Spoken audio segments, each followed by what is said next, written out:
All right, shalom, shalom, shalom.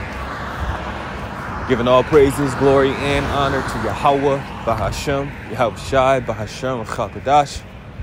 Double honors to the apostles and the elders of great millstone who rule well. Much peace and mercy to the hopeful elect. I want to give all praises again to Yahweh, Bahashem, Yahweh Shai, Bahashem, Chakadash. For his knowledge, his wisdom, and his understanding. You know. It's lucky if I didn't say it. Double honors to the apostles and the elders of great millstone. Peace and mercy to the hopeful elect. It's going to be a little walk and talk. Basically, going into some current events. With the whole small hat and hairy man ordeal going on over there in the Holy Land. You got a lot of, I don't know too much about it. I don't keep up with it, but these things were written to come, happen, to come to pass. And I'm just gonna go into some prophecy, man, some precepts, because that's what it's all about. That's why the scriptures say when we see these things, know that the end is nigh. Paraphrasing that. So I'm going to start here in Matthew 24 in verse 3. And as he sat upon the Mount of Olives, the disciples came unto him privately, saying, Tell us, when shall these things be? And what shall be the sign of thy coming and of the end of the world? So the disciples came to Yahushua and they asked him, what's going to happen? What is it going to look like? How do we know when you're going to, show up? And this was the response that Yahushua said to his disciples. Verse 4. And Yahushua answered and said unto them, Take heed that no man deceive you. So first thing out the gate, what did he say? Let no man deceive you. Why? Because you're going to have a lot of liars. You're going to have a lot of false prophets. You're going to have there's going to be a lot going on in these last days.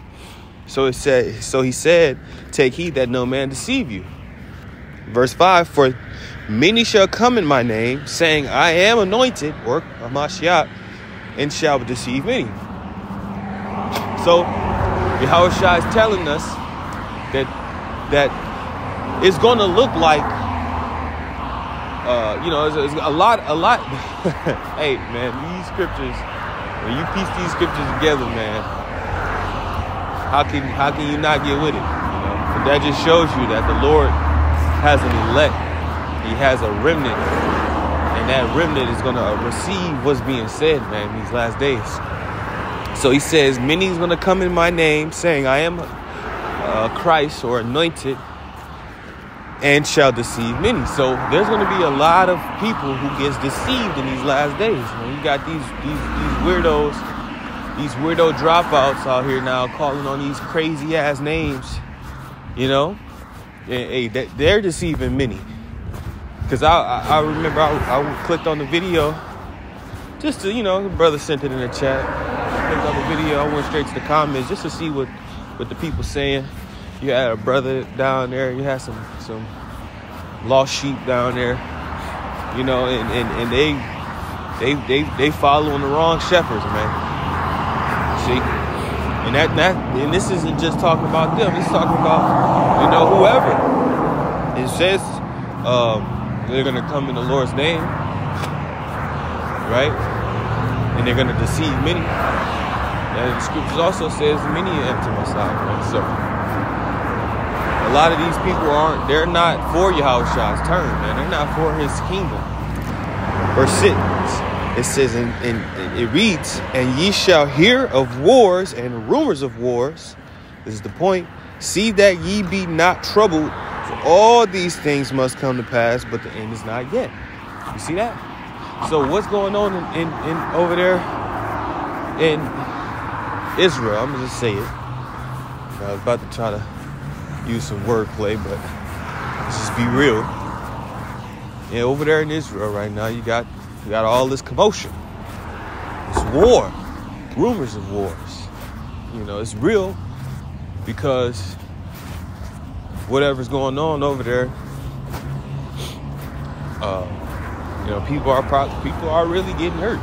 I'm not saying the narrative that they're pushing is true, because we know how Esau gets down, man. He likes to throw a rock and hide his hand, look the other way, and then when a person retaliates because they got hit in the fucking head with a rock, that's when he tends to be the victim. Oh, why are you attacking me? It wasn't me. Now I have to defend myself from you. Like, no, you the only motherfucker out here. You see what I'm saying? So that's how Esau gets down. He likes to make you look like the bad guy. So when the time comes for him to come into your land and steal everything, your resources, your women, you know, and then implement his garbage, whether it be his monetary system, his dollar, or his religion and his idolatry. You know, now your living establishment and your land is way worse than it was before. You know, it happens often. It happens many times in the past. It's lucky. It's a little chilly out here, so you know, I'm trying to speak clearly. I pray this comes out, you know, with clear sound. Verse 6 again, and ye shall hear of wars and rumors of wars. See that ye be not troubled. So the Lord says, see that ye be not troubled when you see these things. Why? For all these things must come to pass. So it has to come to pass. You're going to see a lot of war. You might see death. You might, see somebody perish in front of you. There's a lot more to worry about. There's a lot more to prepare your mind for than what we hear overseas. You see? But that doesn't mean don't pay attention to it, because it's prophecy. And these things are prophesied to happen, man. You got Russia fighting with Ukraine, Israel fighting with the Hamas. You got all these different things that's happening, but that's what the Lord told us is going to happen, man. You're going to have wars and rumors of wars. I wouldn't be surprised if another, war break out. You know, you still got tension with China and with Taiwan, if I'm not mistaken. So, hey, this is what we're looking forward to. This is what we need to see, so that the end can come. For all these things must come to pass, but the end is not yet. So even though these things are happening, that doesn't mean that the end is here. Why? Because this man still has to implement his device within a mandatory standard. And once that happens, that's when you know, okay, we are here. And the end is here. Whether it be the first few minutes of the final end, or you know what I'm saying, however, we don't know how long it's gonna be. But Jacob's trouble is gonna be in full-fledged action. World War III is gonna pop off, and then you're gonna see that destruction, salvation. So there's an order to these prophecies. There's an order to the prophecies. The Lord said that he would liken his judgment unto a ring. So one prophecy can't come to pass unless that prophecy that was put before it happens. Verse 7, for nation shall rise against nation, and kingdom against kingdom, and there shall be famines and pestilences and earthquakes in diverse places. And this is happening. This is happening. You know, you got the boogeyman coming back up. People are afraid of that. You know, the boogeyman. The cootie man. Right, you know, that's why everybody's, re-wearing. I can't even say the word. It's so cold. Wait, holy shit. Slovakia. Oh, anyway, that's why people got these masks back on, man. Shit. I'm about to go ahead and put a little pep in my step. Try and get to my little location here. So, yeah, that's why you got people re-wearing their masks, man.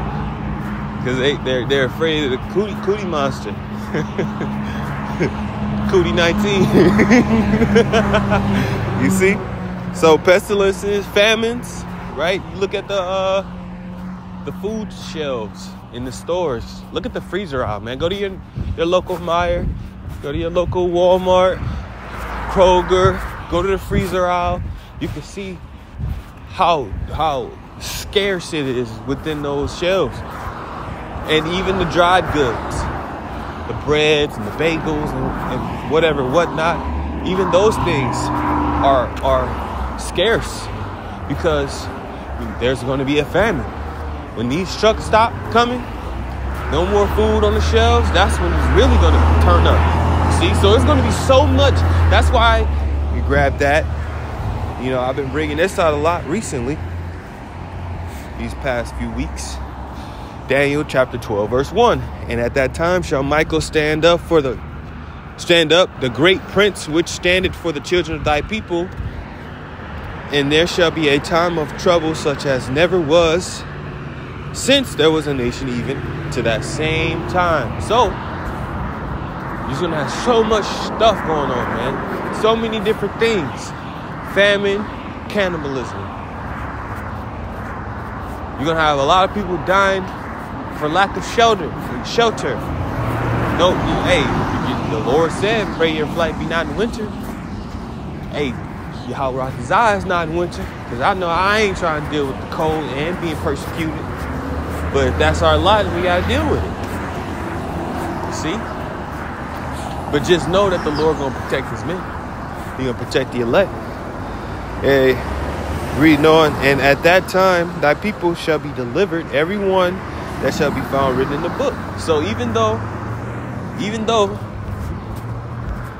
all hell's breaking loose, and even though all hell is breaking loose, and all these different things is falling, on the earth, the Lord is going to protect those that are written in the book of life. When you read Jeremiah 30:7, it says the last for that day is great. It is even the time of Jacob's trouble, but he shall be saved out of it. There's always that but. Whenever the Lord is dealing with Jacob, destroying Israel. Oh, Lord. I need to take a detour. Whenever the Lord was dealing with Israel, and just, destroying us for our wickedness, it was always that back end of mercy, because the Lord could have just destroyed us, man. Just got over with. Just like, go ahead, get him out of here. But he made a promise. The Lord made a promise. He was going to establish the nation of Israel in the Holy Land, that good land, which floweth with milk and honey. And it's going to happen. He said, hey, even if I have to change you and make you perfect, you're going to keep my law. And thus me fulfilling the words that he foretold. And how beautiful is that? Having that type of power, man, that cannot lie. Made a promise to your ancestors to establish you as a king, as a princess, as royalty. As it is written, he will make us kings and priests, and we shall reign on the earth.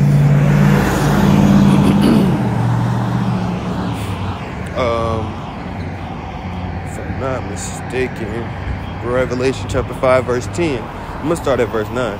And they sung a new song, saying, Thou art worthy to take the book, that's the Bible, and thou is Yahweh Shai, and to open the seals thereof, right? Because the word was sealed. The knowledge and understanding, the understanding was locked. For thou was slain, right? He was crucified, and has redeemed us to the Most High by thy blood out of every kindred and tongue and people and nation. And if you can't get that, this is only talking about the Israelites, and that's your fault, man. The Lord ain't dealing with you. It says it has redeemed us to the Most High, by his blood out of every kindred and tongue and people and nation. That means there was that scattering. There was that diaspora, so to speak. And now with the slaying of Yahushua and him, putting his life on the line for us, we have been redeemed back to the Heavenly Father. And what? And has made us unto our power, unto Yahweh, kings and priests, and we shall reign on the earth. You see that? So that's the benefit of, one of the benefits of being an Israelite. And really, the best benefit is if you're a part of the elect, because you get to experience that first resurrection, man. That 1,000 years of the kingdom being built. You see? But prophecy has to come to pass. These things, these different wars and these different rumors of wars, they have to come to pass. Otherwise, the kingdom can't come. This place has to be destroyed. Thus saith the Lord. And we all for it, man. Yahweh Ratazah. Hey, we see it sooner than later, man. Because the Lord, scriptures say he's angry with the wicked every day. I'm seeing wickedness with my little eyes, my little earthly eyes. I can only imagine how the Lord feels, man. I can only imagine. So yeah, it's time. I'm vexed in the spirit with all the garbage and bullshit that's going on this earth. I can only imagine how the Lord feels. So there's going to be more wars. There's going to be more rumors of wars, more earthquakes, and everything else that the Lord told us is going to happen. Just keep your eyes open. Keep your mind sharp. Pay attention to your surroundings, as it is written, be circumspect. And patiently wait for our Lord to destroy these people, man. Let's get that, and I'm going to close it out. Zephaniah chapter 3, verse 8. This is, what the Lord told us to do. Therefore wait ye upon me, saith the Lord, Zephaniah 3 and 8, until the day that I rise up to the prey. For my determination is to gather the nations, that I may assemble the kingdoms, to pour upon them my indignation, even all my fierce anger. For all the earth shall be devoured with the fire of my jealousy. And this is the Lord's plan. This is his motive, his intent. He's about to destroy these people, man, for their evil and wicked deeds. Call all Yahweh Bashim Yahushua. Because on the outside, looking in, it looks like these people are winning, man. It looked like these people are winning from the outside looking in. But the truth is, it's all an illusion. These people they're losing, man. They're losing. The Lord ain't dealing with these people, man. He's dealing with the elect of the nation of Israel. And when the elect is finally fully established, as it is written in Revelation, the 7th chapter, it says that the destruction could not come until they had sealed the service of the Most High in their foreheads. When the elect is fully sealed in the sense of knowledge, wisdom, and understanding, of faith, all of the necessary things for salvation, this place is over with, boy. It's over. It's a wrap. That's all we need. That's it. Because once the elect is on board, now it's time to turn from fishermen to hunters, man. You see that? I can't wait to hunt.